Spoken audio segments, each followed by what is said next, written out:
My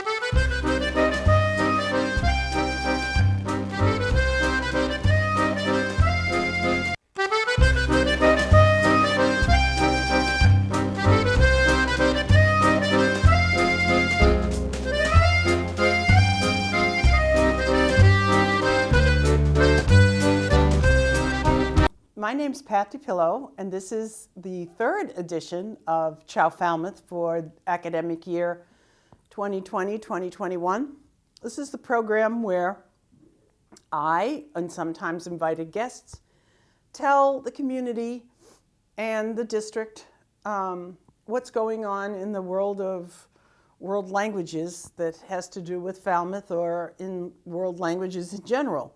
And this time, at this point, I guess my biggest piece of news is a general piece of news, and that is the passing by the State Board of Education of the new World Language Standards. I see that, in the recent past, beginning in 2017 actually, when the Look Act passed. That's the act that was the language opportunity for our kids, including world language and ELS, who then became available through proficiency testing, be it STAMP, which is the standard measure of proficiency, or APPLE, which is ACTFL's performance toward proficiency, or its Latin version, ALIRA, which is ACTFL's interpretive reading assessment, would be eligible for the State Seal of Biliteracy. Now, the State Seal is a two-award prong, I guess. The first one being State Seal of Biliteracy, which indicates that a student has attained an intermediate high level of proficiency on proficiency testing. The next level is the State Seal of Biliteracy with Distinction, which is an advanced low level of target proficiency. So each year, the World Language Department has an award ceremony whereby we award students with certificates. This distinction is put on their diploma upon graduation. We have cords for them as they walk through the graduation process. And that information is reported to the State Department of Ed as part of SIMS reporting. The second big thing that happened in the state in terms of world language occurred 2 years later in 2019 when the state hired Andy McDonough, who is a world language specialist at the State Department of Ed. And his biggest task, which he just completed, was a 2-year goal, was revamping the 1999, do you believe it went all the way back to then, World Language Frameworks, who has now transitioned and become the World Language Standards for the state of Massachusetts, all proficiency-based. It includes intercultural proficiency, it includes social emotional learning, it includes social justice, and all the standards upon which we base our teaching, the communication standards of interpersonal, interpretive, and presentational, which include community connections. And so that has been the biggest event of this year. So every 2 or 3 years, we make further and further progress, as do the districts in the state of Massachusetts who award the Seal of Biliteracy to their graduating seniors. I think it began in 2016 with 7 districts, of which Falmouth was one of the pilot data districts. And it's now increased to over 100, almost 200.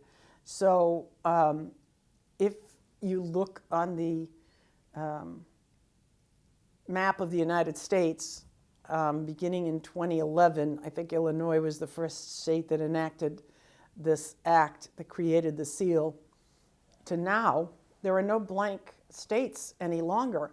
Everybody has either passed the law or is well on their way to doing so. So proficiency is a big movement.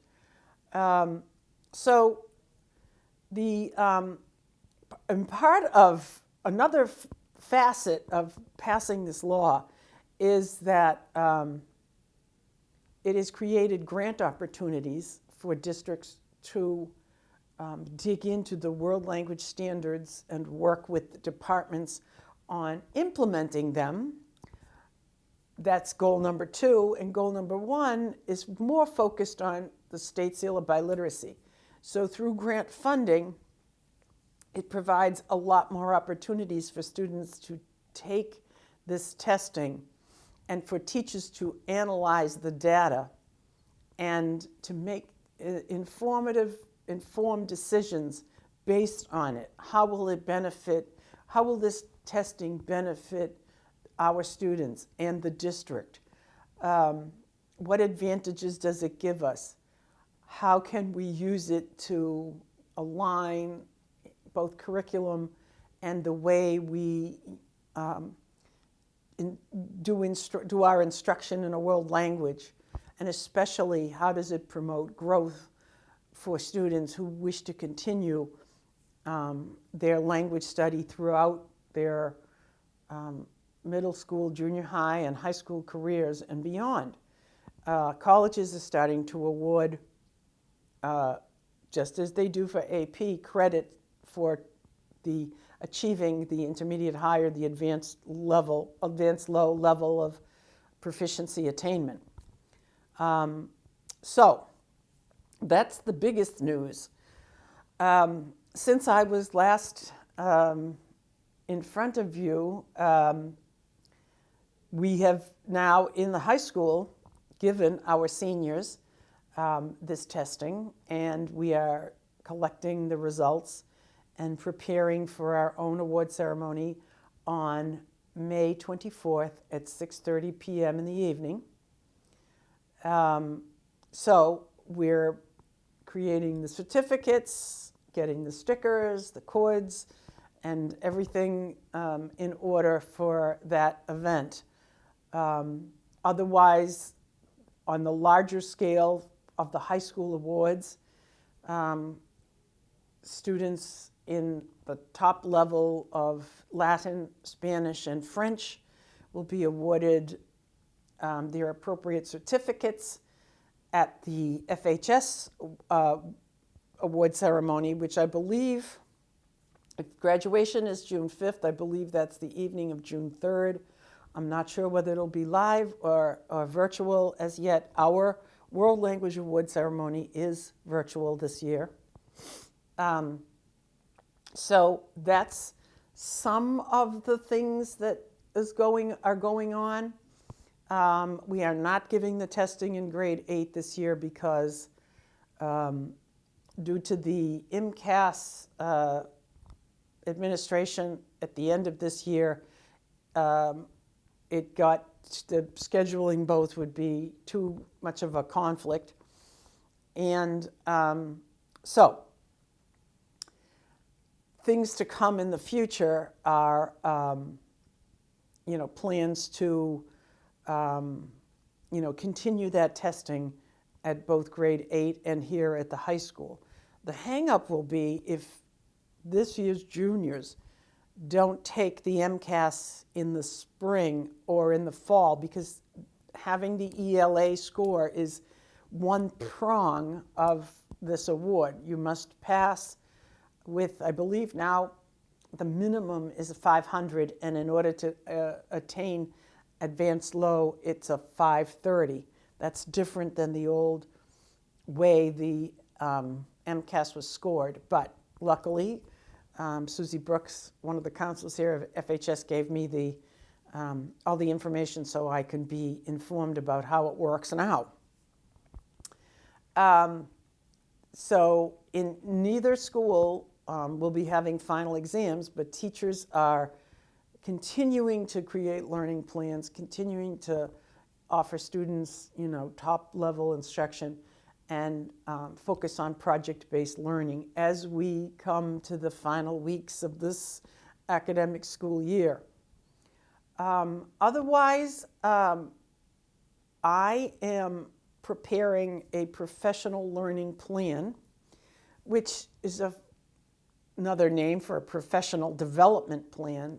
As you may be aware, teachers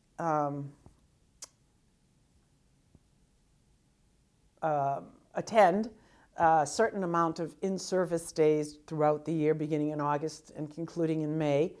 And there are a variety of departmental meetings, and oftentimes work goes on in the summer, as it is this summer. Teachers here in the high school will be focusing on creating and completing their UBD units in preparation for the NEASC accreditation visit in the fall.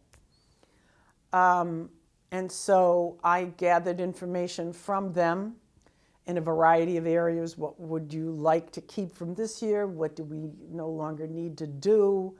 They had an overview of the newer practices that are principles in the world language standards. And they also had a little tutorial on performance targets and learning targets. So gathering all that information and teachers had to create a theme. Of course, the theme is program growth. And